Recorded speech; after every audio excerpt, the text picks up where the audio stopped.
네, 오늘은 디모데전서 6장 6절부터 12절을 통해서 자족의 은혜라고 하는 제목으로 말씀을 증거하고자 합니다. 여기서 자족한다고 하는 것은 재산과 물질, 돈에 대한 스스로의 만족을 하는 것에 대한 이야기를 하고 있습니다. 오늘 저희들이 6절부터 읽었는데 이 앞에 있는 내용들을 보면 경건을 빌미로 이 물질적인 유익을 취했던 그룹이 있었던 것 같습니다. 그래서 믿음에서 떠나고 그리스도의 복음에 그 참된 경건에서 떠난 자들이 있었음을 말해주고 있습니다. 그래서 경건을 빌미로 아마 재정적인 유익을 취했던 주변에 그릇된 하나님의 교훈에서 떠난 자들이 있었음을 암시하는 말씀이 3절부터 5절까지 기록이 되어 있습니다. 그러면서 사도 바울은 이제 사랑하는 믿음의 아들 디모데에게 물질에 대해서 자족하는 그 마음을 가질 때 경건에 큰 유익이 있다고 하는 그 말씀으로 오늘 본문의 내용을 교훈하고 있는데, 이 말씀을 통해서 우리도 주님께서 자족하는 물질에 대해 자족하는 마음을 우리가 품을 때 주께서 어떤 은혜를 부어주시는지를 우리가 살펴보고자 하는 것입니다. 미국의 유명한 설교자인 워런 웨스비라고 하는 목사님께서는 우리 그리스도인들이 물질에 대해서 자족하는 마음을 갖는 것은 마치 온도 조절계와 같다라고 하는 그런 말씀을 하셨어요. 그런데 많은 현대인들은 이 물질에 대해서 자족하는 마음으로 온도 조절계와 같은 마음을 가져야 되는데 사실은 온도계와 같은 마음을 갖고 있다는 그런 말씀을 하셨습니다. 온도 조절계라고 하는 것은 사도 바울처럼 정말로 내가 부할 줄도 알고 가난할 줄도 알고 모든 형편의 일체의 비결을 배웠노라라고 하는 정말 경건한 사람들의 그런 고백을 할 때는 바로 온도 조절과 같은 거죠. 환경과 관계없습니다. 더우면 더운 대로 온도를 일정하게 맞춘 대로 낮춰주는 것이 온도 조절기 아니겠습니까? 밖은 추운데도 그러나 추운 것에 영향을 받지 않고 또 히터를 터서 그 안은 훈훈하게 만들어주는 일정한 온도를 유지하게 하는 바로 그런 것이 자족하는 마음이라고 했습니다. 그리스도인들에게는 이런 자족하는 마음, 온도 조절기와 같은 세상의 물질이 우리에게 때로는 많이 들어오든 적게 들어오든 궁핍하든 또는 부하든 거기에 일희일비하지 아니하고 늘 일정한 마음을 갖게 하는 것이 바로 자족하는 그 마음, 자족의 경건의 훈련이라고 그렇게 말씀합니다. 그런데 많은 그리스도인들이 아주 경제적으로 풍성하거나 또 물질이 내게 풍성하게 들어올 때는 아주 기뻐하고 온도계가 그냥 온도가 올라가는 것처럼 올라가고 또 힘들고 어려우면 온도계가 떨어지는 것처럼 그렇게 우리가 움직일 때가 있는데, 경건에 큰 유익을 주는 것은 6절에 있는 말씀처럼 그러나 자족하는 마음이 있으면 경건은 큰 이익이 있느니라 라고 말씀할 때는 여러분, 그리스도인들에게 자족하는 마음은 바로 이 온도 조절계와 같은 것입니다. 그래서 부하면 부하는 대로 또 없으면 없는 대로 주님과 함께 살아가면 되는 거니까, 그래서 경건에 큰 유익이 찾아오게 된다는 거예요. 그러므로 오늘 이 말씀을 통해서 경건에 큰 이익을 주는 자족의 그 은혜를 우리가 배워보고자 하는 것입니다. 오늘 본문이 가르치는 이 자족의 은혜는 첫 번째, 믿음이 있어야 사람 구실을 할 수 있다라고 믿는 자들에게 주시는 겁니다. 사실은 이 대지는 우리 많은 사람들에게 하는 말이 돈이 있어야 사람 구실한다는 그런 말을 하지 않습니까? 우리 지난번에 우리 경건에 대한 훈련을 하면서 많은 사람이 허탄한 신화를 쫓는다고 하지 않았습니까? 그 허탄한 신화를 피해야 한다고 하는데 세상에 우리 그리스도인들을 유혹하고 있는 수많은 신화 중에 하나가 뭔지 아십니까? 사람은 돈이 있어야 구실한다라고 하는 바로 그런 말들입니다. 여러분, 그런데 없으면 사람 구실 못하니까 그렇지 않습니다. 그러므로 우리 그리스도인들은 믿음이 있어야 성도 구실을 하고 믿음이 있어야 사람 구실한다는 사실을 기억해야만 하는 것입니다. 돈이 있어야 사람 구실을 한다고 하는 그런 사람들에게는 그럼 안전한 기반이 잡힐 때까지는 아무 일도 안 하겠다는 거예요. 두는 찔끔 같고 구두쇠 노릇 할 수 있는 것도요, 돈이 있어야 사람 구실하고 돈이 있어야 대접받는다고 하는 그런 잘못된 신화에 빠졌을 때는 정말 할 일 못하고 세월 허송하게 되는 겁니다. 그런데 여러분 생각해 보세요. 우리가 돈이 있다고 해요. 그리고 돈을 많이 쌓아놨다고 생각해 보세요. 그런데 오늘 본문 7절에는 뭐라고 말합니까? 우리가 세상에 아무것도 가지고 온 것이 없음에 또한 아무것도 가지고 가지 못하리니. 여러분들 이 말씀에는요, 태어난 것보다 빈손으로 태어난 것보다 빈손으로 죽는다는 거에 강조점을 둔 말씀이에요. 그러므로 우리가 항상 마지막을 생각하는 거예요. 우리 죽음을 생각하고 그걸 생각하면 믿음이 있을 때 우리는 산다고. 의인은 오직 믿음으로 산다는 말씀이 정말 우리 그리스도인들이 따라야 될 교훈이고, 그런 믿음을 가지고 또한 살아갈 때 경건에 큰 유익이 있게 되는 거예요. 노벨상을 만든 그 유래도 보면 스웨덴의 그 알프레드 노벨이 노벨상을 왜 받는지 우리는 이제 잘 알지 않습니까? 이분이 다이너마이트로 돈을 벌었던 사람이에요. 그것을 가지고 광산을 개발하고 이런 뜻을 갖고 있는데, 이 다이너마이트가 사람들이 얼마나 악합니까? 무기를 만드는데 개발돼서 수많은 사람을 죽게 되는, 그래서 자기가 번 돈을 수많은 사람의 생명과 목숨값으로 돈을 벌게 되는데, 그의 인생에 어느 날 사건이 일어나게 되는데 신문에 자기가 죽었다고 신문에 난 거예요. 그러면서 그 자기 죽음을 어떻게 부고를 알리냐면 죽음의 상인 노벨이 죽다라고 하는 타이틀로 그 신문 기사가 나온 거예요. 사실은 그의 형 루드비그 노벨이 죽었는데 알프레드 노벨이 죽은 줄로 알고 신문 기사가 오보가 됐던 거예요. 그러나 자기의 인생을 한 줄로 평가를 할 때 죽음의 상인이라고 하는 그 타이틀이 자기에게 큰 충격으로 다가왔던 거죠. 그래서 그동안 벌었던 어떤 그 죽음의 상인이라는 불명예를 씻고자 결심을 하고 다이너마이트로 벌었던 그 돈을 좋은 일에 쓰기로 그렇게 각오를 하면서요, 노벨이 죽을 때는 자신의 재산 98%를 노벨상을 수상하는데 전체를 다 기여할 수 있는데, 그 당시 오늘날도 액수로 달러로 하면 440만 불인데요. 여러분 120년도 더 된 그 옛날에 이 돈은 천문학적인 숫자의 금액이 됐던 거예요. 그래서 1901년부터 지금부터 123년 전부터 이 노벨상에 대한 수상을 인류에게 기여한 사람들에게, 선하게 기여를 한 사람에게 그 상금을 쓰도록 그렇게 재산을 드리게 됐던 거죠. 이렇게 선한 일을 할 수 있었던 것도 죽음을 생각했기 때문에 그것이 가능했던 거고요. 그리고 우리 그리스도인들은 믿음이 있어야 성도굿이라고 사랑굿이라 한다고 믿는 사람들은 오늘 8절 말씀에 보면 먹을 것과 입을 것이 있은즉 족한 줄로 알라라고 말합니다. 여러분 믿음이 있는 성도들은요, 먹을 것과 입을 것이 있으면 족한 줄 아시기 바랍니다. 그것이 자족의 은혜로 큰 경건에 유익이 되는데, 여기 먹을 것, 입을 것, 이 원어를 보면 다 복수로 돼 있어요. 생존에 필요한 모든 음식을 포함해요. 그래서 강조하는 것이 어디 있냐면, 우리가 최소한 먹을 것과 입을 것만 취하라는 그 의미보다 그 뒤에 안 보이는 다른 메시지가 있는데 뭐예요? 우리가 먹을 것 있고 입을 것 있다면 주의 나라와 의를 구하라는 말씀이에요. 그래서 오늘 이 말씀에도 보면 우리가 세상에 가지고 온 것이 없음에 가지도 못한다고 한 말에는 죽음을 생각하라는 메시지가 있는 거고요.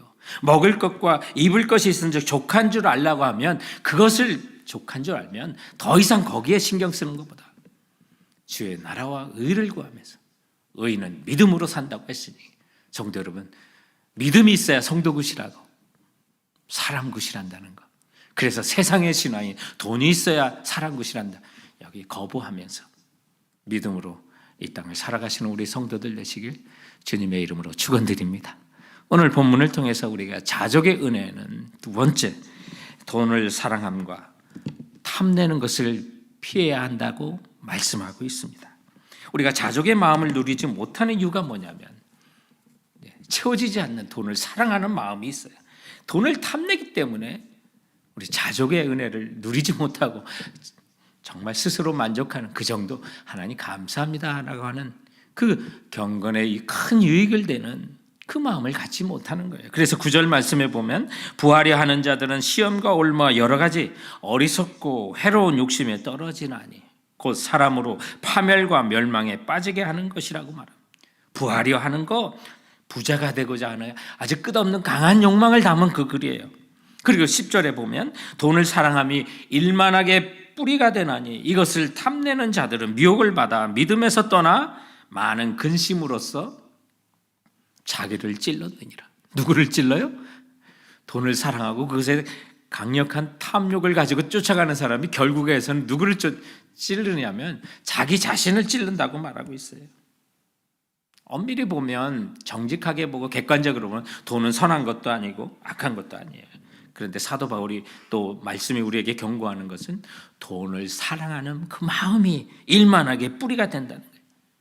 재물에 대한 지나친 욕심을 갖다 보면 그 일어나는 결과에 대해서 우리에게 경고를 주고 있는 건데요. 이 경고에 대해서 오늘 9절과 10절 말씀에서 우리들이 머리에 이 말씀을 그림적으로 보여주는 말이거든요. 원어를 공부해 보면 그 두 가지 그림을 우리에게 보여주는데, 하나는 뭐냐면요, 곧 9절에 보면 사람으로 파멸과 멸망에 빠지게 하느니라 라고 하는데, 이 빠지게 하느니라는 이 단어가요, 배가 바다에서 파선해서 물에 잠기는 그런 용어예요.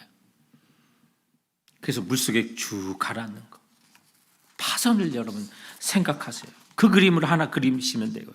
또 하나는 10절에 보면 많은 근심으로 자기를 찔렀도다 라고 하는 찔렀도다. 요 언어도 꿰뚫어 관통하다는데, 어디에서 이 말을 주로 쓰냐면 정일점에 고기를 쇠고리로 이렇게 꿰뚫어서 걸어놓는 거, 대롱대롱 매달려 있는 거. 그래서 우리 돈은 그것을 벌어 목적이 거룩한 데 쓰려고, 또 우리가 살아가는데 하나님이 주시는 삶의 수단으로 삼는 것이 아니라 돈을 사랑하고 지나치게 탐내다 보면, 여러분, 우리가요, 경건의 삶 속에서는 움직일 수 없는, 꼼짝달싹 못하는 자기가 거기에 꿰어서 대롱대롱 매달리는, 마귀와 사탄이 그걸 노리는 거죠. 그러다 보면 어느덧 주님을 따라가고 주님을 본받아 살아야 되는 우리의 삶은 배가 가라앉듯 서서히 물속에 잠겨 보이지 않는 파멸을 우리에게 이루어지기 때문에, 오늘 주님의 말씀은 사랑하는 성도 여러분, 물질에 대해서 자족하는 마음을 가지시고, 이 자족의 은혜는 돈을 사랑하는 것에서, 그리고 돈에 대한, 물질에 대한 지나친 탐내는 것을 피하라 하신 이 말씀을 마음에 담고 사는 우리 모두가 되길 주님의 이름으로 축원드립니다. 또 이를 위해서 우리가 경건의 은혜를 얻기 위해서 본문이 가르치는 세 번째 교훈은 뭐냐면, 믿음의 선한 싸움을 싸우고 영생을 누리라고 말합니다. 그래서 피할 건 피하고 붙들어야 될 게 있는데, 그것은 우리가 믿음의 선한 싸움을 싸우고 영생을 우리가 취하라고 11절과 12절은 말씀하고 있습니다. 여기서 선한 싸움을 싸우다고 하는 것은 지금 올림픽을 앞두고 있는데, 바로 그리스에서 당시에 펼쳐졌던 운동 경기 선수가 상급을 받기 위해서 달려가는 그 싸움의 용어예요. 그래서 우리 그리스도인들이 이런 믿음의 선한 싸움을 싸우고 경건의 훈련을 갖되, 특히 물질에 대해서, 돈에 대해서 자족하는 마음을 갖는 거는요, 믿음의 선한 싸움을 싸워나가는 거예요. 결국엔 왜 우리가 그런 선한 싸움을 싸워요? 상급을 받기 위해서, 주님이 우리에게 주시는 상급을 받기 위해서 우리가 달려가고 선한 싸움을 싸워야 되는데, 이 선한 싸움을 싸우기 위해서 우리가 따르고 쫓아야 될 것이 6가지 항목이 있어요. 11절 보면 너 하나님의 사람아, 그래서 이것들을 피하고 의와 경건과 믿음과 사랑과 인내와 온유를 따르며 라고, 정말 경건의 훈련으로 자족의 은혜를 받고자 한다면 여러분, 이 6가지 덕목을 우리가 싸우고 붙들려면 하는 거예요. 의와 경건과 믿음과 사랑과 인내와 온유. 여기 어려운 단어가 의라는 거 아니겠어요? 의라는 것은 하나님 말씀에 합당하게 살아가는 길을 말하는 거고요, 경건이라고 하는 것은 하나님의 성품을 닮아가는 모든 삶, 믿음이라고 하는 것은 죽을 때까지 하나님만을 신뢰하고 바라보는 그 순종들, 그리고 우리가 잘 아는 사랑과 인내와 온유로 믿음의 선한 싸움을 싸우라고 말씀하고 있어요. 그러면서 믿음의 선한 싸움을 싸울 때 또한 오늘 12절 말씀에 보니까 영생을 취하라 라고 말합니다. 영생을 취하라고요? 아니 이미 우리 구원받은 사람 영생 얻은 사람 아닌가요? 그런데 무슨 또 영생을 취하라고 합니까? 라고 생각할 수 있는데 그 원어의 내용을 영어 성경은 제대로 잘 번역이 되어 있어요. Take hold of the eternal life. 영원한 삶을 붙들어 유지하라, 누리라 이런 말씀입니다. 그러므로 이 말씀을 오늘의 우리의 말로 옮긴다면 영생을 누리세요라고 하는 거예요. 여러분 이미 영원한 삶을 얻은 사람 아니에요? 우리의 시민권은 하늘에 있지 않습니까? 그러므로 정말 여러분 모두가 이 확신이 있다면 오늘 본문이 여러분에게 부르는 말이 있어요. 11절에 오직 너 하나님의 사람아. 오직 너 하나님의 사람아. 누구의 사람이요? 여러분 가슴에 대고 나 하나님의 사람. 나 하나님의 사람 한번 쳐보세요. 나 하나님의 사람. 하나님의 사람이라고 할 때 하나님의 은혜가 생각나고 우리의 삶의 목적이 드러나는 거 그 용어예요. 나 하나님의 사람아. 하나님의 사람아.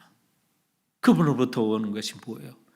우리의 영생에 대한 그 소망, 영적인 그 부요함이 우리가 겉으로 삶으로 행동으로 드러나서 정말 자족의 은혜가 그리스도인들이 어떻게 나타나는지를 보여주는 거예요. 이 세상을 살아가면서도요. 우리가 어떤 일을 할 때 예약한 사람은 느긋하잖아요. 왜요? 준비가 되어 있으니까. 천국에 대해서도 우리 자리가 우리의 집이 영원한 그 나라가 예비되어 있기 때문에 일상을 살면서 왜? 물질에 바등바등하지 않는 이유가 자족하는 이유가 그의 나라가 주님의 나라가 우리에게 보장되어 있기 때문에 그런 거예요. 그래서 찬송 가운데도 나 이제 주님의 새 생명 얻은 몸 내 것은 지나고 새 생명이 되었다고요. 영생을 누리며 주 안에 살리라. 오늘도 내일도 주 안에 살리라. 그러므로 믿음의 선한 싸움을 싸우고 영생의 그 풍요로운 것을 지금 누리고 있는 하나님의 사람이라면 오늘 본문은 우리들에게 실천적인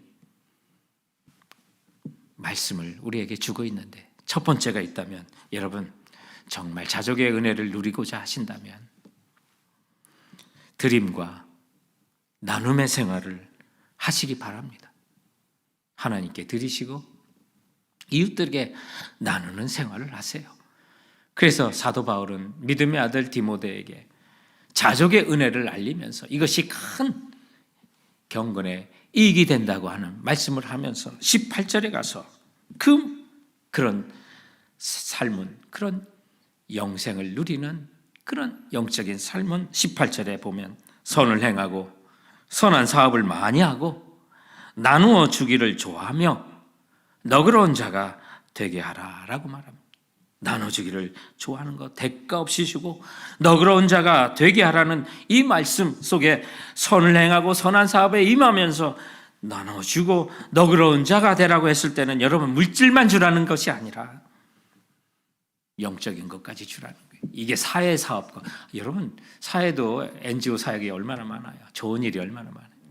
우리 그리스도인들이 경건의 훈련을 쌓고 자족의 은혜를 갖는 우리 그리스도인들이 정말 돈이 있어야 사람 구실을 한다는 게 아니라 믿음으로 사람 구실하는 것을 믿고 믿음의 선한 싸움을 싸우고 영생을 누리는 사람들이 하는 그 선은요 돈만 주는 게 아니에요. 물질만 주는 게 아니라 영적인 것까지 주는 거예요.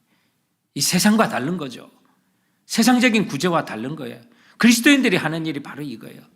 그래서 선을 먼저 생각하시고요. 선한 사업 속에서는 주님의 영광을 드러내는 영적인 사업도 생각하면서 나누시고요. 그리고 너그러운 마음으로 베풀려고 하는 거예요. 요즘 한국 사회에 보면 이런 일들이 참 너무 많은 선한 소식들이 많이 있는 가운데 지난 금요일 날 조선일보에 보니까 타이틀이요. 돈 더 벌어 뭘 하게요? 라고 하는 그 타이틀로 나와서 제 눈길을 끌더라고요. 그러면서 부제로 왜 그 명의들은 시골로 내려갔나라고 하는 거예요. 아주 유명한 의사들이 시골에 많이 갔다는 거예요.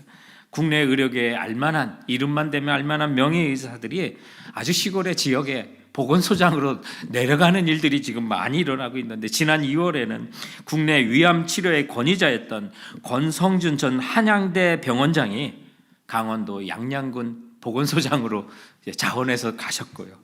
지금 사진에 보는 오른쪽에 있는 사진은요, 강원도 인제군 보건소장으로 가신 허준용 고려대 고대 구려병원 그 명예 교수님이 또 보건소장으로 가셨고요. 그리고 왼쪽에 있는 사진은요, 얼마 전까지 삼성 의료원장을 지내셨던 이 이종철이라고 하는 의사 선생님께서 이 경남 창원에 또 보건소로 가셔서 환자들을 돌보는 일들이 거기에 있는데, 아주 훈훈한 소식들이, 나눔이 얼마나 풍성한지를 알게 하는데요. 이 오른쪽에 계신 허준영 구로대 병원 명예교수께서는요, 이제는 인제군 보건소장이 돼가지고요, 병원에서는 한 15만 원쯤, 옛날 대학병원에서는 15만 원쯤 내야 되는 검사를 보건소에서는 1,500원에 해주니까 마치 자기가 산타크로스가 된 기분이 든다고 하고요. 그리고 대학병원에서 일할 때는 정말 중증 환자만 급히 보고 정말로 3분에서 5분 사이에 그 모든 환자를 봐야 되는데, 지금은 어른들 얘기도 들어가면서 20분, 30분씩 그 환자 이야기도 들어주다 보니까 진짜 의사가 된 기분이 들더래요. 그러면서 젊었을 때는 정말로 솔직하게 병원 차려주는 친구 아버지가 그렇게 부러웠는데, 이제 나이 들고 나서 산골에 와서 생각해 보니까 본인 아버지가 시골 의사였는데, 우리 아버지께서 산골에서 그 환자들이 가져온 감자와 고구마로 치료비를 받던 우리 아버지가 의사로서 정말 행복하고 괜찮은 인생을 사셨다는 생각이 든다고 그런 말을 했어요. 보람이 있고 마음의 부여가 있으니까 이런 말씀을 하는 거죠. 왼편에 계신 이종철 전 삼성 의료원장도요, 은퇴 후에 정말 창원 보건소장에서 일을 하면서 너무 보람을 많이 느끼는데, 내가 즐거워서 하는 일이라고 거듭거듭 강조를 했대요. 은퇴 후에 민간병원에 가서 돈을 더 벌지 않느냐고 물었더니, 그렇게 돈 벌어서 뭐 하게요? 라고 호탕하게 웃으면서 마지막에 죽을 때 그 돈 다 싸가고 갈 거예요? 근데 저는 그걸 봉사라고 생각 안 합니다. 그동안 사회에서 받은 게 너무 많아서요, 나이 들어서 지역사회에 기여할 수 있는 역할을 맡게 한 것, 그것이 감사할 뿐입니다 라고 인터뷰를 했어요. 여러분, 바로 이런 거 아니겠어요? 심령의 부요함이 있고 영생을 소유한 자들이 그 부요함이 있기 때문에. 봉사요? 아니요, 이미 우리에게 너무나도 많은 것 주님 주셨기 때문에. 그리고 영원한 천국에서 우리가 상급받고 누려야 되기 때문에 그저 주님이 주신 것으로 돌볼 뿐입니다 라고 하는 이런 고백이 우리 성도들에게도 넘쳐나기를 주님의 이름으로 축원드립니다. 그리고 믿음의 선한 싸움과 영생을 누리는 그 삶은 오늘 본문의 두 번째로 우리에게 소망 되신 주께 모든 것을 후히 받으라고 말씀하고 있습니다. 여러분, 우리가 주의 일을 하는 자, 주님이 필요한 거 공급해 주신 거 너무 잘 알잖아요. 왜 그렇습니까? 우리 주님은 17절에 보니까 내가 이 세대의 부한 자들을 명하여 마음을 높이지 말고 정함이 있는 재물에 소망을 두지 말고 오직 우리에게 모든 것을 후히 주사 누리게 하시는 하나님께 두며라고 말합니다. 여러분, 이 명령은 물질이 있는 사람한테 명령하는 거예요. 여러분, 우리가 돈이 있는 것은요, 하나님의 은사로 주시는 거예요. 사용하라고 주시는 거예요. 그래서 오늘 본문 17절에도 보면 내가 이 세대에게 부한 자를 명하여, 명령입니다. 명령으로 받으세요. 마음을 높이지 말고, 거기서 더 높이지 말고, 채워도 정함이 없는 그 재물에 소망을 두지 말고, 우리의 소망은 모든 것을 후히 주사 누리게 하시는 하나님께 두라고 말씀하고 있어요. 그래서 하나님의 선한 일을 하고 소망 되신 주님께 우리의 소망을 두고 일을 하면요, 정말 모든 거 후히 받습니다. 구제하는 사람이 구제하는 거고요, 늘 베푸는 사람이 베풀고요. 이거 영혼의 법칙은, 영적인 법칙은 하나님의 법칙이에요. 왜요? 흔들어 누르도록 주님께서 부어주시기 때문에 그런 거예요. 여러분, 정말 하나님 경험해 보세요. 소망 되신 주님께 모든 거 후히 주시고 정말 누리게 하시는 하나님께 소망을 두시고요, 드리고 나누면요, 하나님이 감당할 수 있도록 모든가 부어주신다는 거예요. 책 가운데 우리 두란노 서적에서 나온 그 책 중에 엄마라고 불러도 돼요 라고 하는 그런 책이 있어요. 이게 19살 때 고등학교를 졸업하고 대학을 가기 전에 1년간 우간다에 단기 선교를 가던 케이티라고 하는 그 자매가 경험한 일들을 간증으로 나온 그런 책이에요. 근데 이 책에 보면요, 정말 이 케이티는 아쉬울 것 없이 풍부한 집안에서 이렇게 자랐는데 우간다에 가서 1년간 단기 선교로 있다 보니까 마음이 하나님이 주신 마음으로 바뀌게 되는 거예요. 그러면서 그가 깨달은 거예요. 내가 돈에 대해서 정말 올무가 됐고 잘못된 삶을 살았다는 걸 깨닫게 되는 거죠. 정말 자신의 가족이 주말에 한 끼 식사하는 것이 어느 나라에서는 한 달에 생활비가 될 수 있다는 거 충격을 받은 거예요. 미국이 얼마나 풍성하게 삽니까? 그러다 보니 그 생활에 졌다 보니까 하나도 생각을 못한 거예요. 그러면서 자신의 삶에 거부할 수 없는 하나님의 소명을 거기서 깨닫게 되는 거예요. 그래서 그녀가 다시 아프리카 우간다에 가서 23살에 그가 입양한 딸만 14명의 딸을 입양해요. 지금은 30살 정도 됐어요. 그리고 우간다에서 만난 또 건실한 선교하는 형제하고 결혼을 해서 가정을 이루지만 14사람의 아이들을 기르게 되는데 그 아이들과 생활하다 보니까 그 엄마 없고 아버지 없는 그 부모 없는 자녀들이 이 케이티에게 19살짜리 어린이에게 그렇게 말한 거예요. 맘이라고 불러도 되냐고. 그 이야기를 들 때 이 하나님께서 케이티의 마음에 부어주시는 소명을 깨닫게 된 거예요. 그리고 자녀로 입양을 해서 14명의 아이를 기를 뿐만 아니라 지금은 400명이 넘는 아이들을 먹이고 입히는 일하는 수많은 아이들을 먹이는 비영리 재단까지도 해가지고 많은 사람들의 엄마가 되어간 그 과정이에요. 지금 여러분 보시는 저 사진이 케이티가 입양한 딸들, 14아이 딸들의 그 모습이에요. 그런데 그가 하는 얘기가 뭔지 아세요? 자기가 하루 23번 아이들 목욕을 시키고 45번의 식사를 차려야 하는 그 일상에서도 하나님께 감사하며 행복한 삶을 산다고 말해요. 또한 우리들에게 도전하고 있어요. 주님의 부름에 순종하면 진짜 인생이 열리는데요. 진짜 인생이 눈을 뜨면 이전으로 이제는 돌아갈 수 없다고요. 하나님께 나를 던지면 하나님께서 나를 위해 일하시고요. 하나님이 한 번 부르신 인생은 끝까지 책임지시고 나의 인생의 전부가 되시는 것을 보여주는데 이는 순종하는 이들만이 느끼는 매일 벌어지는 기적을 체험할 수가 있게 된다고요. 주님을 위해서 일을 하다 보니 정말 누르고 흔들어 풍성하게 하시는 하나님이신 것을 그녀가 체험하고 누릴 수 있었다는 거예요. 그러므로 정함이 없는 재물에 소망을 두지 않고 성도 여러분 모든 것을 후히 주시고 누리게 하시는 하나님께 소망을 두시면서요.